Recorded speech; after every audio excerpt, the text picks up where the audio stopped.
성경 말씀 마태복음 10장 37절로 39절입니다. 아비나 어미를 나보다 더 사랑하는 자는 내게 합당하지 아니하고 아들이나 딸을 나보다 더 사랑하는 자도 내게 합당하지 아니하고 또 자기 십자가를 지고 나를 쫓지 않는 자도 내게 합당하지 아니하니라. 자기 목숨을 얻는 자는 잃을 것이요 나를 위하여 자기 목숨을 잃는 자는 얻으리라. 아멘. 이제 마태복음 다시 돌아와서 예수님의 제자도에 대해서 말씀을 계속 보겠습니다. 오늘은 예수님께 합당한 제자의 기준이라는 제목으로 말씀을 봅니다. 예수를 믿는 자라 해도 우리 안에는 여전히 죄인된 옛사람의 근성이 남아 있습니다. 왜냐하면 우리의 영은 구원받아도 우리 육신은 아직 부활체로 구원받지 못했기 때문에 그렇죠. 그래서 우리 안에는 예수를 믿어도 한쪽에서는 예수님보다는 이 세상과 자기 육신을 더 사랑하고 소중히 여기려는 그런 마음이 다 있습니다. 예수를 믿어도 여전히 육신에 속한 사람은 육신의 것을 생각하고 또 육신의 것을 소중히 여기게 되는 것이죠. 그러나 다 그런 것이 아니고 그런 육신의 소욕을 영으로 죽이는 사람은 늘 영의 일을 생각하고 영적인 것을 세상적인 것보다 더 소중하게 여기며 살기도 합니다. 왜냐하면 그런 사람은 그 영이 육신에 속하지 않고 하나님께 속했기 때문에 그렇죠.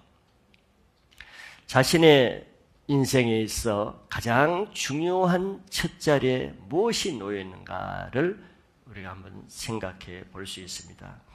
자신에게 결코 양보할 수 없는 것이 무엇인지, 우리가 신앙을 해도 하나님의 말씀을 들어도 기도를 하고 하나님의 응답을 받아도 절대 이것만은 양보할 수 없는 그것이 자기 인생에 아마 최우선권을 차지하고 있는 첫 자리라고 생각할 수 있죠.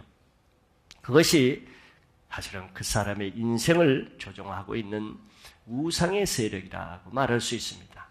어떤 말씀이라도 이것만은 안 된다 하는, 이것은 다치할 수 없다는 그것이 바로 우상이라는 것이죠. 예수님은 자기를 따르는 제자들에게 오늘 말씀은 분명한 제자로서의 신앙의 우선권에 대한 말씀을 하십니다. 이는 예수 그리스도의 주권을 모든 인생의 첫 자리에 다른 세상 어떤 것과도 양보할 수 없는 절대적인 위치가 무엇인가를 제자들에게 말씀하시는 내용이죠. 우리가 교회를 다녀도 이렇게 주님이 내 인생의 최우선적인 자세가 되지 않는 신앙은 예수님 말씀대로 신앙은 하더라도 주님 나라에 가는 데는 합당치 않다고 말씀하십니다. 우리 신앙이 이 말씀을 통해서 단지 교회를 다니는 수준에 그치지 않고 하나님 나라에 들어가는 수준으로, 즉 예수 그리스도의 마음에 합당한 제자의 신앙이 될 수 있는 교회가 되시기를 바랍니다. 오늘 예수님은 제자로서의 합당한 기준을 세 가지 면에서 말씀하고 있습니다. 첫째는 가족에 대한 기준을 말씀하시죠. 그 앞구절에서 예수님 먼저 집안 가족들이 왜 신앙 안에서 원수가 되는가 한 말씀을 우리는 한 2달 전에 이미 보았습니다.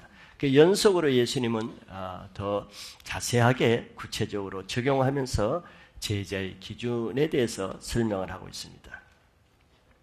먼저 첫째, 가족에 대한 기준은 가족은 누구에게나 가장 소중한 대상이죠. 이 세상 그 어떤 사람보다도 태생적으로, 혈연적으로 가장 소중한 인간관계입니다. 그래서 대부분의 우리 인생의 첫 자리에는 자기 사랑하는 부모, 자기 사랑하는 남편과 아내, 또 자기 사랑하는 자녀가 첫 자리에 있는 것이 또 자연스러울 뿐더러 대부분 그렇게 살아갑니다. 그래서 어떤 것보다도 그것은 양보할 수 없다는 생각을 가지고 있죠.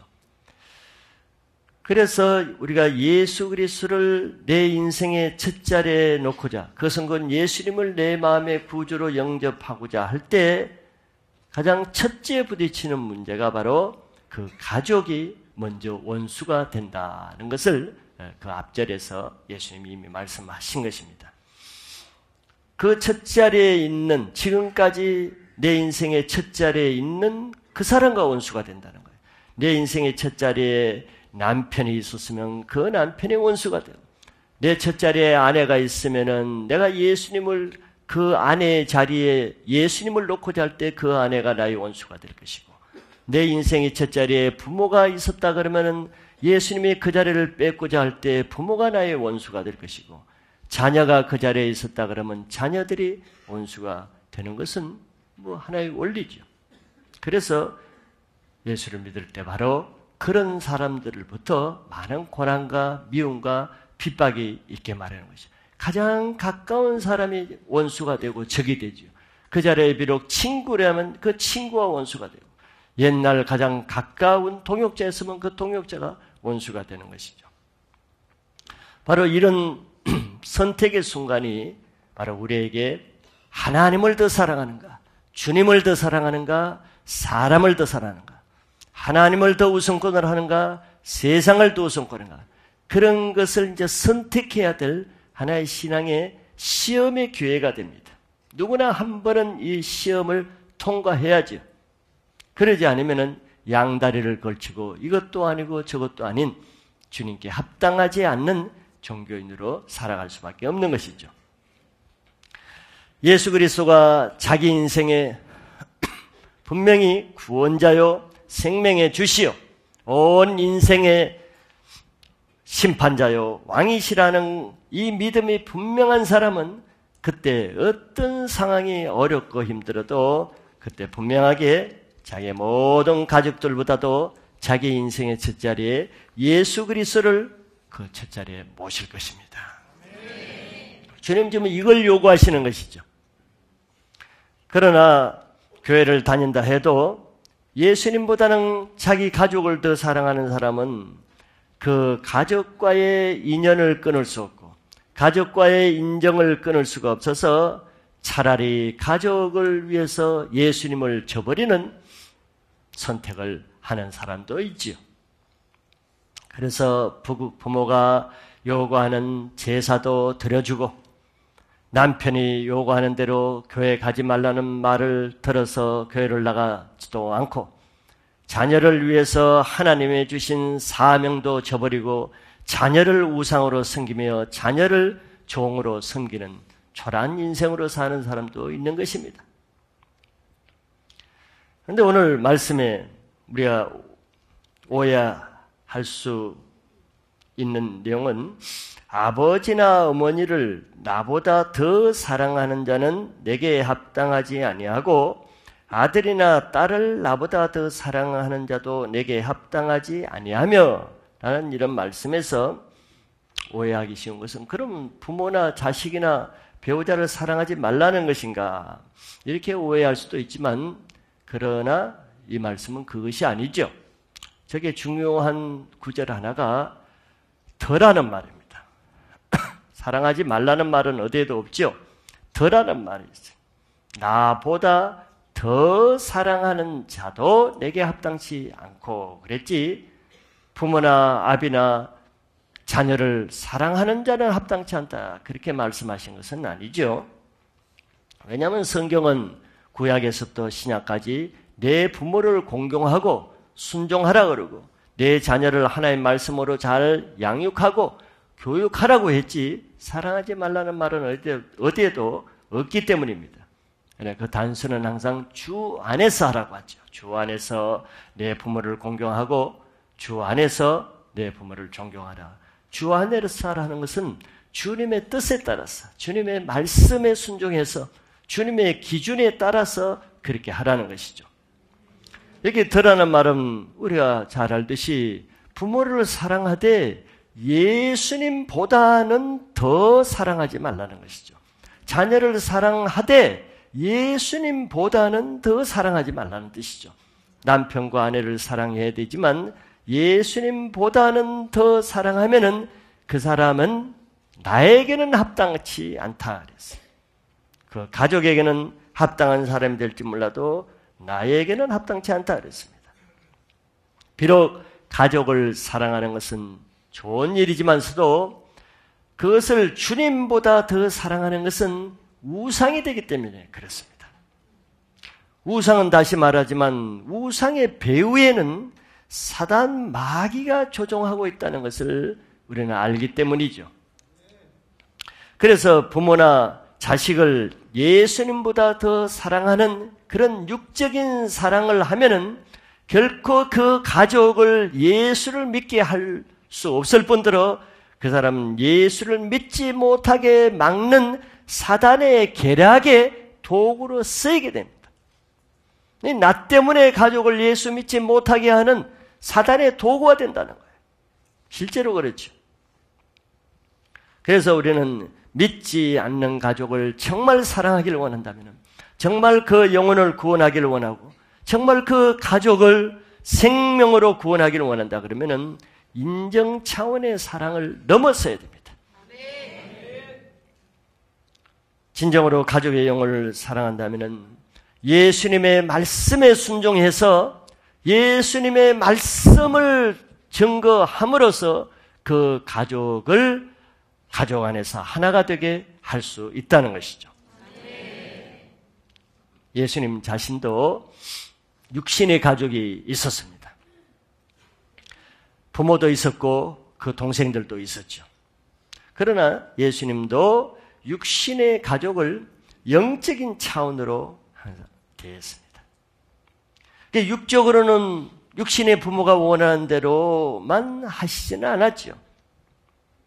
그 부모와 형제들은 늘 예수님이 복음 전하러 가는데 예수님을 미쳤다 그러고 예수님을 붙잡아가지고 집에 붙잡아 놓으려고 그랬습니다.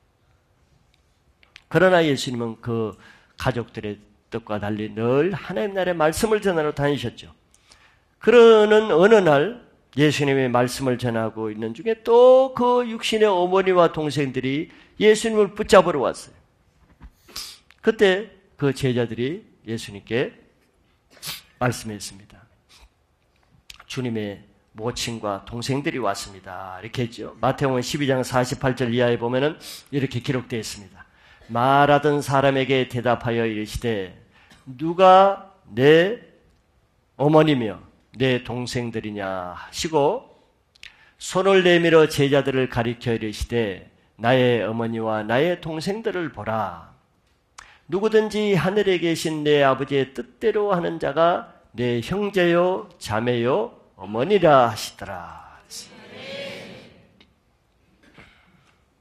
예수님은 자기 어머니와 동생들을 보시면서 자기 제자들에게 손을 내밀면서 이렇게 제자들을 가리키면서 이 사람들이 나의 어머니와 나의 동생들이다 하면서 이 사람들을 보라 그랬어요. 제자들을 가리키면서. 그러면서 누구든지 하늘에 계신 내 아버지의 뜻대로 하는 자가 내 형제요 자매요 어머니라고 이렇게 영적인 가족 관계를 설명을 해 주셨죠. 물론 그렇다고 해서 예수님이 육신의 부모와 형제들을 무시하고 부인하는 것이 아닙니다. 관계 차원에 대한 말씀이죠. 하나님 나라에서의 영원한 가족의 의미는 육신의 관계가 아니라 영적인 관계로 이루어진다는 것이에요. 육신의 관계는 이 세상에 살다가 그냥 죽으면 끝나는 것입니다. 육신의 관계는 아무리 사랑하는 남편과 아내요, 사랑하는 부모와 자식이라 할지라도 육신의 관계는 그것으로 끝나고 그것이 끝나고 나면은 사랑하는 아내는 천국에 가 있고 남편은 지옥에 가 있을 수 있고 부모는 지옥에 가 있고 자녀는 천국에 갈 수 있고 영원히 가족관계가 끊어지게 되는 것이죠. 주님은 지금 그런 관계를 염두에 두고 말씀하시는 겁니다. 그렇기 때문에 진정으로 영원한 사랑하는 가족관계를 유지하기 원한다 그러면은 우리는 주님 안에서 한 영으로 하나가 되어야 되는 것이죠. 그런 가족 사랑이 진정한 가족 사랑이고, 우리가 가족을 인간적으로 돕고 인간적으로 사랑하면은 그 가족을 예수를 전하기가 너무 어려운 거예요. 여러분들 전도 중에서도 가장 어려운 전도 대상자가 무슨 조폭입니까? 뭐 불량배입니까? 그런 사람이 아니죠. 전도 대상자 중에 가장 전도하기 힘든 사람은요, 인간적으로 가장 친한 사람입니다. 인간적으로 가장 친한 사람이 누굽니까? 그 중에 가족들이죠. 그래서 가장 사랑하는 부모 전도가 어렵고, 아내 남편 전도가 어렵고, 자기 자식이라도 전도가 어려운 거예요. 인간적으로 너무 친해. 그리고 여러분들 친구들, 친하지 않는 친구들은 그래도 전도하기가 괜찮은데, 가장 친한 친구들에게 전도하는 것이 어렵습니다. 왜? 인간적으로 친하기 때문에. 인간적인 사랑이 예수님 사랑보다 더 강하기 때문에 그런 거예요. 그 차원을 넘어서지 않으면 그 대상에게 예수의 생명을 전할 기회를 넘어서는 것입니다. 우리는 정말 주님의 사랑 안에서 하나가 되길 원하신다면 모든 가족들을 예수님의 말씀 안에서 한 영이 되시기를 힘쓰시기 바랍니다. 두 번째는 자기 십자가에 대한 기준입니다. 예수님은 또 자기 십자가를 지고 나를 따르지 않는 자도 내게 합당하지 아니하니라 이렇게 말씀하셨습니다. 예수를 따르긴 해도 자기 십자가 없이 따르는 사람은 예수님의 제자에는 합당치 않다는 것이죠. 그런 사람은 예수님 때문에 져야 하는 십자가 앞에서는 예수님을 부인하게 되기 때문에 그렇습니다. 실제로 십자가 많은 사람들이 신앙이 힘들어서 금방 포기하고 그만 넘어질 것 같아도 반대지요. 즉 십자가 없는 사람은 신앙을 유지하기가 매우 어렵습니다. 우리는 그것이 영적인 원리라는 것을 알아야 돼요. 사람들은 반대로 생각하잖아요. 내가 이런 어려움도 없고 이런 고난도 없고 이런 핍박도 없고 이런 물질의 어려움이 없으면은 마음껏 하나님만 섬기는 천국 같은 내가 신앙, 몸을 불사한 신앙을 할 것이라고 생각하지만 그것이 누구에게 받은 생각이에요? 하나님이 주신 생각이 아닙니다. 그건 대부분 다른 생각이죠. 자기 생각, 사단이 주는 생각이죠. 실제로 그런 사람이 그렇게 되었을 때 나는 그렇게 몸을 불사르며 헌신한 사람을 본 적이 없어요. 반대더라고요. 그러나 반대로 늘 십자가 끊이지 않는 이런 어려움, 저런 어려움, 이런 고통, 저런 근심거리, 신앙할 조건이 너무 어려움같이 보이는 그런 사람들의 속사람이 정말 진실되고 정말 깊이 있는 인격적인 신앙을 하는 사람을 너무 많이 보죠. 이게 십자가의 원리이기 때문에 그렇습니다. 십자가란 무엇이겠습니까? 예수님을 믿기 때문에 따르는 갑질을 고난이겠죠. 예수님 믿기 때문에. 그것은 어떻게 보면 우리를 예수님 말씀에 순종하지 못하게 하는 그런 것들이라고 할 수 있습니다.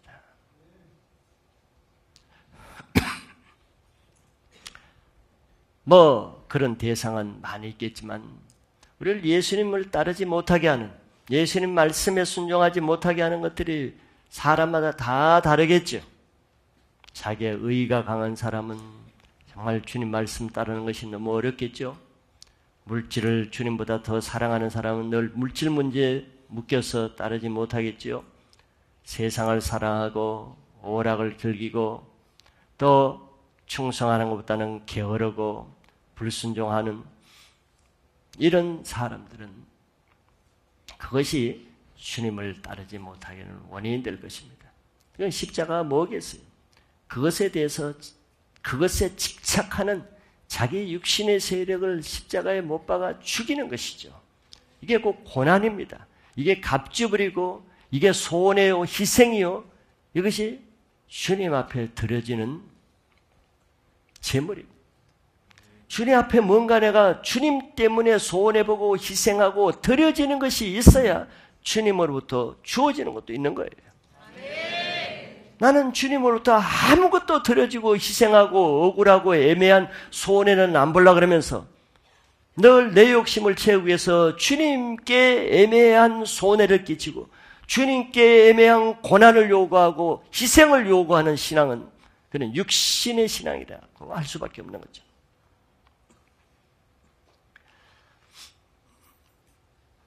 육신에 속한 우리는 자기의 욕심, 정과 욕심을 십자가에 못 박지 않고는 신앙에 변화가 없습니다. 교회를 다닌다고 저절로 변화되는 것은 아니죠. 주님을 더 사랑하기 위해서는 자기 육체를 살려고 하는 날마다 자기 육체의 소욕을 얼만큼 죽이느냐가 내 신앙의 실제라고 할 수 있습니다. 사도 바울도 그냥 사도 바울이 됐겠습니까? 고린도전서 15장에서 바울은 뭐라고 말해요? 나는 날마다 죽는다 그랬어요. 그렇게 신앙을 온전하게 하는 것 같은 대사도인 바울도 매일 죽을 거리가 있다는 거 아니에요. 왜? 우리 육신이 있기 때문에 매일 죽을 거리가 없는 사람이 어디 있겠어요? 내 감정, 내 욕심, 내 인간적인 생각, 내 세상 사랑하는 마음, 내 죽어지지 않은 자기의 늘 우리 속에는 죽이지 않으면 주님을 따를 수 없는 육신의 덩어리들이 항상 있는 것이죠. 이것이 신앙생활 할 거리입니다. 이것이 없으면 우리는 신앙할 거리가 없는 거죠. 죽어야 할 것이 있기 때문에 신앙할 이유와 대상이 있는 것이죠.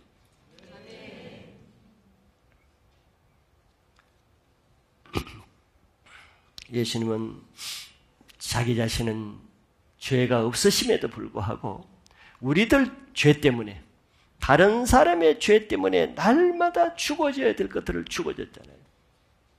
늘 나가서 말씀 전하면 거기에 항상 바리새인들이 있잖아요.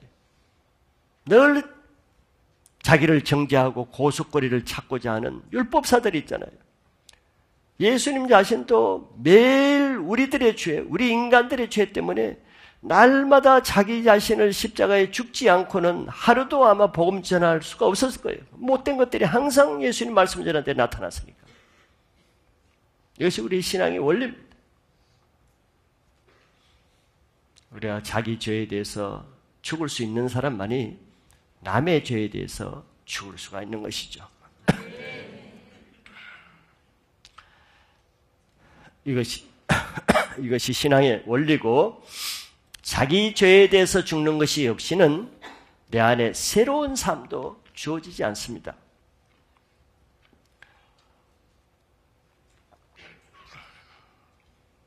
신앙은 주님을 위해서 십자가의 고난을 감당하는 만큼의 크기에 비례해서 주님의 은혜의 크기도 비례된다고도 말할 수 있습니다.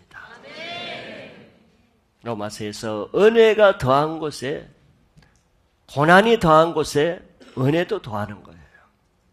로마서 8장 17절 18절에 보면은 자녀이면은 또한 상속자 곧 하나님의 상속자요 그리스도와 함께한 상속자니 우리가 그와 함께 영광을 받기 위하여 고난도 함께 받아야 할 것이라.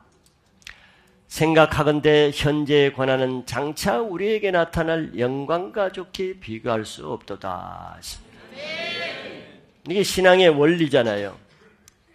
지금 왜 이렇게 갑질을 하면서 고난받고 희생당하며 십자가를 지면서 신앙해야 될 근거 이유가 어디 있습니까? 장차 나타날 영광과 비교할 수 없다는 것을 믿기 때문이죠. 그걸 믿는 사람은 현재 갑질을 할 수가 있는 것이죠. 저는 완전하지 않지만 저의 신앙의 분명한 항상 최종적으로 바라보는 것은 하늘에서 내가 하나님 앞에 설 그것을 바라보려고 하죠. 그때 하나님이 나에게 뭐라고 말씀하시며 내가 하늘에서 받을 재판, 다른 말로 하면 유업, 상을 항상 염두에 둡니다. 그러면 이 땅에서 많은 문제들이 잠잠해지고 풀어져요. 그걸 생각하지 않으면 이 땅의 문제를 어떻게 해결할 수 있겠어요? 해결할 수 없어요. 십자가에 고난을 지지 않는 사람에게는 결코 하나님이 주실 영광도 바라볼 수 없습니다.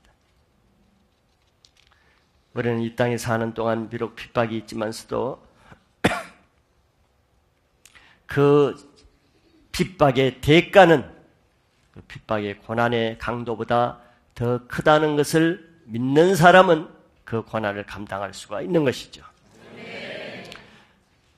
우리가 경험하듯이 십자가를 피하면은 편한 것이 아니라 먼 길로 돌아가는 인생이 된다는 것입니다.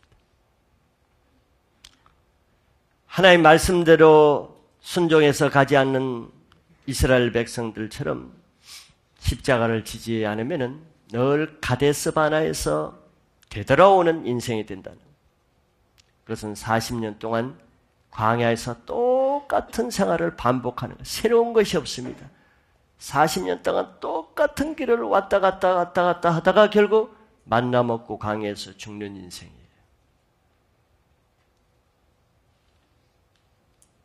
빨리 가려다가 가나안 땅에 왜 빨리 안 들어가냐고 빨리 가려다가 40년 동안 방황하다가 죽는 인생이 되는 거예요. 십자가를 피하는 것은 지혜가 아니라 사단의 속임수일 뿐인 것이죠. 십자가는 하나님이 내신 지혜입니다. 그것은 온전한 순종을 통해서 이루어지죠. 그래서 그 십자가는 우리 인생을 돌아가지 않게 하고 직선길로 인도하는 하나님의 지름길입니다. 고린도전서 1장 18절에 십자가의 도가 멸망하는 자들에게는 미련한 것이요 구원을 받는 우리에게는 하나님의 능력이라고 했습니다. 너무 정확한 말씀이죠. 십자가가 멸망할 사람에게는 아무리 봐도 미련하게 보이는 거예요. 왜 저게 미련하게 사는가? 왜 이렇게 미련하게 신앙생활 하는가? 멸망할 사람에게는 그렇게 보일 수밖에 없어요. 그게 불행이요 저주죠. 그런데 구원을 받을 사람에게는 딴 사람이 미련하게 보이는 그 십자가가 하나님의 능력으로 나타난다는 거예요. 여러분들 하나님의 말씀이 미련하게 보이지 아니하고 여러분들에게 하나님의 능력으로 나타나시기를 바랍니다. 그래서 자기 앞에 주어진 십자가를 피하지 않고 순종으로 돌파하는 인생을 살아서 인생을 낭비하지 않고 돌아가지 아니하고 하나 앞에 바로 가는 지혜로운 신앙을 하시기를 축복합니다. 세 번째는 자기 목숨에 대한 기준입니다. 예수님은 자기 목숨을 얻는 자는 잃을 것이요 나를 위하여 자기 목숨을 잃는 자는 얻으리라 이렇게 말씀했습니다. 예수님을 위해 살고자 하지 않는 사람은 자기를 위해서 살고자 하는 사람이죠. 그 사람은 예수님 안에 있는 영적인 생명을 사모하기보다는 세상에 속한 자기 육적인 생명을 더 사랑하는 사람입니다. 세상에 속한 자기 육신의 생명을 십자가에 죽이지 않는 사람에게는 주님이 주시는 영적인 생명도 주어지지 않는다는 그런 뜻이죠. 우리의 생명에는 두 가지가 있죠. 영적인 생명과 육적인 생명입니다. 서로는 배척하고 대립되고 하나가 될 수가 없어요. 둘 중에 하나입니다. 육신의 소욕은 성령의 소욕을 거스르기 때문에 영에 속한 사람과 육에 속한 사람은 서로 갈등하고 대치 상태입니다. 사람과 사람도 그렇지만 내 아내도 마찬가지죠. 우리는 자기 안에 두 사람이 늘 싸우고 있어요. 육에 속한 나의 옛사람의 근성과 새롭게 된 나의 영의 사람이 늘 갈등합니다. 한쪽으로는 하나님 말씀에 순종하라는 마음이 있고 한쪽은 그래도 육신대로 살려는 마음이 있는데 어느 사람이 이기느냐에 따라서 그 사람이 영의 사람이 되기도 하고 육의 사람이 되기도 하는 것이죠. 그런데 육신의 생명을 얻고자 하는 자는 영의 생명을 잃게 된다 했어요.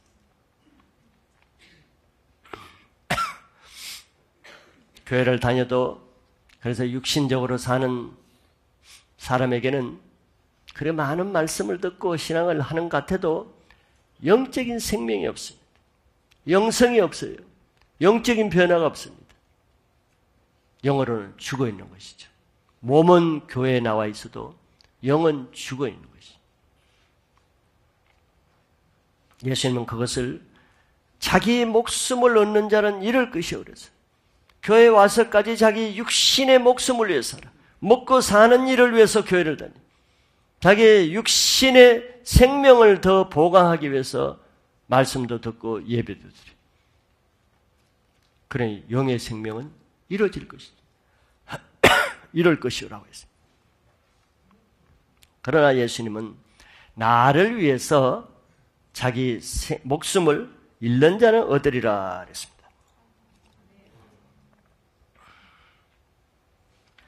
실제로 신앙은 주님을 위해서 자기 인생을 한번 죽기로 결단하고 각오할 때 하나님의 새로운 경험을 하게 되죠. 이게 차원의 문제입니다. 똑같이 주님을 섬겨도 내가 힘들지 않은 만큼, 내가 할 만큼, 내가 한계까지, 내가 할 수 있는 데까지 대부분 이렇게 해놓고 자격의의를 가집니다. 난 최선을 다했다. 바리새인들이 그랬죠. 난 최선을 다했다. 최선을 다한 게 뭐가 중요하냐고. 최선을 다했다는 그 자격의의가 아직 안 죽어졌는데. 그러면 하나님의 새로운 생명은 없는 거예요. 그냥 최선을 다했을 뿐이지. 하나님이 새로운 것도 없는 거예요. 그러니까 하나님 원망하지. 내 최선을 다했는데 왜 하나님 이릅니까? 최선을 다했으니까. 최선을 다하는 그 이상은 예수님은 주님을 위해 자기 목숨을 잃는 것이라. 너 아직 살아있잖아. 최선을 다했다는 그 높은 의의가 살아있는데 죽지는 않았지 않냐 말이야. 가장 높은 의의를 가진 사람이 최선을 다한 사람입니다. 바리새인들이 왜 그렇게 의의를 했어? 최선을 다했거든. 안식일에 최선을 다하고 11조에 최선을 다하고 하루 3번 기도하는데 최선을 다한 거거든. 그러니까 그 의의가 얼마나 높아요. 예수님 뭐라 그랬어요? 자기를 위해 자기 목숨을 잃는 데까지 가라는 거예요. 최선을 다했다는 그 이상의 그 넘지 못하는 그 선까지 갈 때 생명을 얻는다고 한 거죠.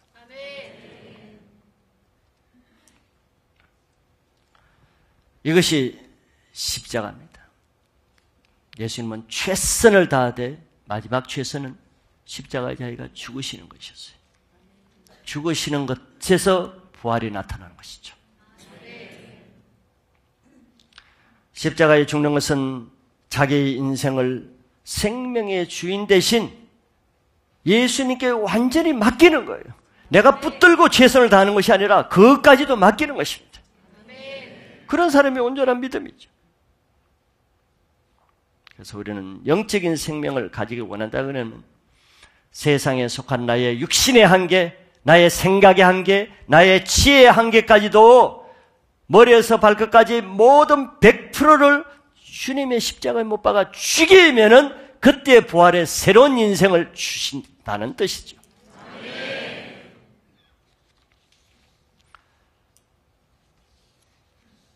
주님의 말씀에 순종하기 위해서 매 주일 말씀을 들을 때마다 자기 생각, 계획, 가치관으로 주님 말씀을 판단하는 사람이 있고 주님 말씀 앞에서 강한 자기 계획, 자기의, 자기 가치관, 자기 생명까지도 내려놓는 게 쉬운 것은 아니지만 그것을 붙잡고 있는 자기 자신을 미워하며 회개하고 그것을 십자가에 못 박으며 눈물로 주님 앞에 나가는 사람도 있습니다. 누가 변하겠어요? 자기가 죽지 않고는 늘 주님의 말씀을, 주님의 하는 일을 판단할 수밖에 없는 거예요. 그것이 주님을 십자가에 못 박는 거예요. 왜 주님 나에게 이런 말씀을 하십니까? 마가복음 8장 35, 36절에 예수님은 이런 말씀을 하셨어요. 누구든지 자기 목숨을 구원하고자 하면 이럴 것이요. 누구든지 나와 복음을 위하여 자기 목숨을 잃으면 구원하리라. 한마디 더 하셨어요. 사람이 만일 온 천하를 얻고도 자기 목숨을 잃으면 무엇이 유익하려고 그랬어요? 그렇게 높은 자기의와 자기 비전과 자기 계획을 가지고 모든 명예와 모든 재산과 모든 것을 얻은들 그 무엇이 유익해? 그 죽지 않는 그것 때문에 자기 영혼이 영적인 생명을 잃었는데 무엇이 유익하냐?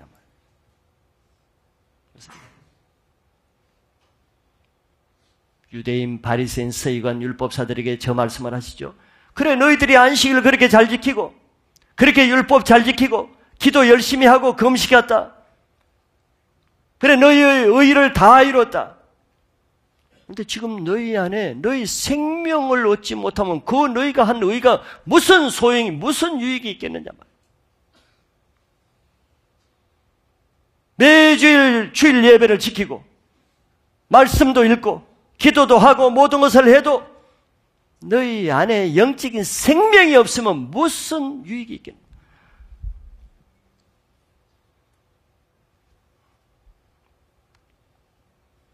십자가 없이도 우리가 천하를 얻을 수 있는 일은 많지요. 사람에게 이름을 내기도 하고 큰 교회를 지을 수도 있고 큰 비즈니스를 할 수가 있어요. 예수 이름으로, 하나님의 이름으로 할 수 있지.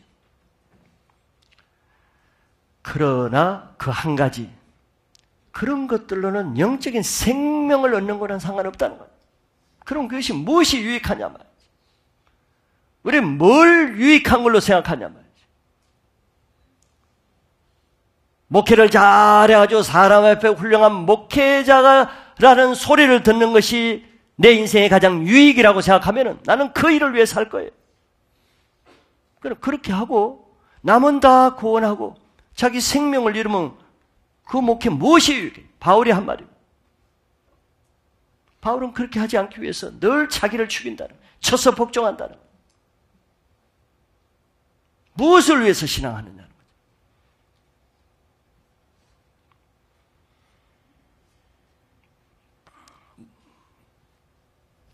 모든 것을 다 얻고도 자기 영혼을 잃으면은 그 사람은 모든 것을 잃은 것입니다.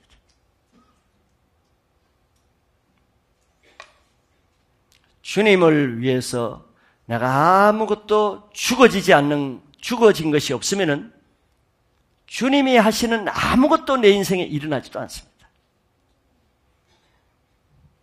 내가 죽어지지 않는데 주님이 무엇을 하겠어요? 이 컵에 물이 가득 채워 있는데 다른 물을 어떻게 부을 수가 있겠어? 넘쳐버리지. 주님은 내 안에 십자가를 지고 내 옛사람, 옛 생명을 죽이는 만큼 새 생명을 주시는 거예요. 그래서 이것이 주님의 형상을 닮아가기까지 우리가 예수 그리스도를 닮아가는 것이 신앙의 과정입니다. 우리들은 다 예수를 믿어도 또 믿지 않는 사람은 물론이고 우리 안에는 이전에 형성된 삶의 틀이 다 있죠. 다 있어요. 근데 갈수록 그것이 확고해진단 말이에요. 세상 이론과 인생관과 사람의 말과 철학과 이론과 또 책을 통해서 미디어를 통해서 이걸 굳혀간단 말이죠. 이게 굳혀갈수록 깨어지기가 더 힘드는 거예요. 그래서 나이가 들수록 더 변화가 안 되지. 아는 목회자들이 하는 말은 40대 이상은 변화될 것을 기대하지 말라는 이런 비성경적인 말을 많이 해요. 경험에서 나온 말이죠. 왜 그랬습니까? 왜 목회자들이 그런 말을 많이 했어요? 그동안 사진 자기 틀을 깨트리면서까지 신앙하는 사람이 너무 드물고 어렵다는 거예요. 아무리 예수님 말씀을 들어도 자기는 자기야.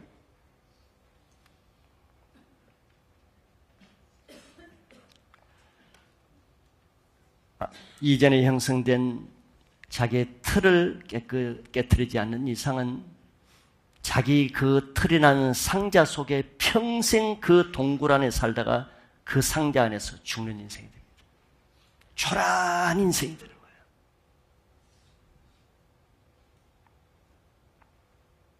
그래서 하나님의 쓰임받은 위대한 인생은 75세가 된 아브라함도 변화시키고 갈렙은 85세가 돼도 새로운 하나님을 해서 도전하고 모세는 120세가 돼도 하나님의 열정에 불타요. 하나님의 쓰시는 사람의 특징은 자기 옛사람의 틀에 고정되어 있지 않다는 거예요. 이거는 의지적으로 노력해야 됩니다. 의지적으로 날마다 내가 죽지 않으면은 5년 전에, 10년 전에, 아니면 지난해, 아니면 지난달에 형성된 그것을 내가 보수하고 지키려고 하고 있는 거예요. 자기 인생을 지금보다는 새롭게 살기를 원하신다면 한 번의 결단이 필요해요. 새롭게 된다는 말이 무엇입니까? 지금과 같지 않기를 원한다는 것이죠. 그러면 지금의 인생을 갈아엎을 용기가 필요한 것이에요. 자기를 위해서 주님을 포기하는 인생이 되지 않고 주님의 인생을 살기 위해서 지금의 자기 인생을 한번 포기하고 결단하고 갈아엎는 사람이 인생이 빨리 사는 지름길로 가는 길입니다. 죽도 밥도 아니게 그냥 너저분하게 오늘이 그날이고 그날이 그날인 그런 신앙을 하는 것보다는 나에 관계없이 한 번 결단을 통해서 주님 앞에 옛사람을 죽이면은 그 길로 지름길로 가는 거예요. 지름길. 저는 그런 인생을 살기를 원해요. 저는 지금도 청년들과 같은 마음을 갖기를 원해요. 뭐 육체적으로 청년과 같다는 것이 아니고 젊은 사람들은 변화를 원하고 변화에 신속히 적응합니다. 자기 것이 없기 때문에. 그게 쉽지는 않아요. 그러나 저는 열어놓고 있습니다. 하나님이 나에게 변화를 요구하면 언제든지 나는 변화를 따라가려고 하려는 사람이에요. 온전히 한다는 것은 아니고. 그래야 조금이라도 내가 변화되지. 내가 지금 목회 경력이 얼마고 얼마 했다고 해서 그걸 유지하고 그걸 우려먹으려고 그러면 나는 거기서 갇혀가지고 그 인생으로 끝나는 것이죠. 많은 사람들이 마찬가지. 자기가 배운 그 알량한 성경 지식, 자기가 지금 예전에 받은 그 아주 천박한 그 신앙의 기초를 그냥 신주 딴지는 성경적인 용어는 아니죠.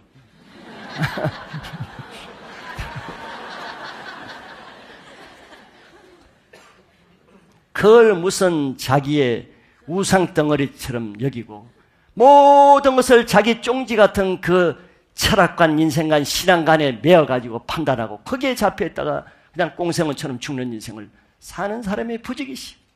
맥을 못 치고 죽어가는 인생. 광야에서 죽어가는 이 40년의 1세대 인생처럼 그렇게 살아. 인생을 태어나서 왜 그렇게 살아야 돼요?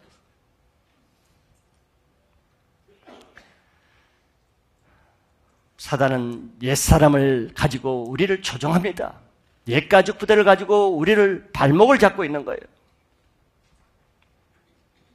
현재 자기가 붙잡고 있는 것을 포기할 수 없는 사람은 그 인생에서 벗어날 길도 없는 것이에요. 지금 이 땅에 속한 자기 인생을 죽일 수 있는 사람만 하나님 안에서 새로운 인생으로 태어날 수도 있는 것입니다. 2015년도 한 해가 벌써 2달이 지나고 3월이 되었습니다. 늘 날마다 매일마다 새로운 삶에 도전하는 도전적인 신앙을 하시길 바랍니다. 어제의 삶에 매이지 않고 어제의 삶을 기억하면서 날마다 자기를 죽이는 일에 두려워하지 않고 내 속에 남아있는 옛사람을 죽이면서 새로운 삶을 향해서 도전적인 삶을 살 때 하나님은 그런 사람을 통해서 새 일을 행하십니다. 올해는 여러분들이 이전에 일어나지 않는 새 일을 기대하고 경험할 수 있길 바랍니다. 그런 하나님의 살아계심을 경험하는 놀라운 한 주 하나가 될 것을 축복합니다.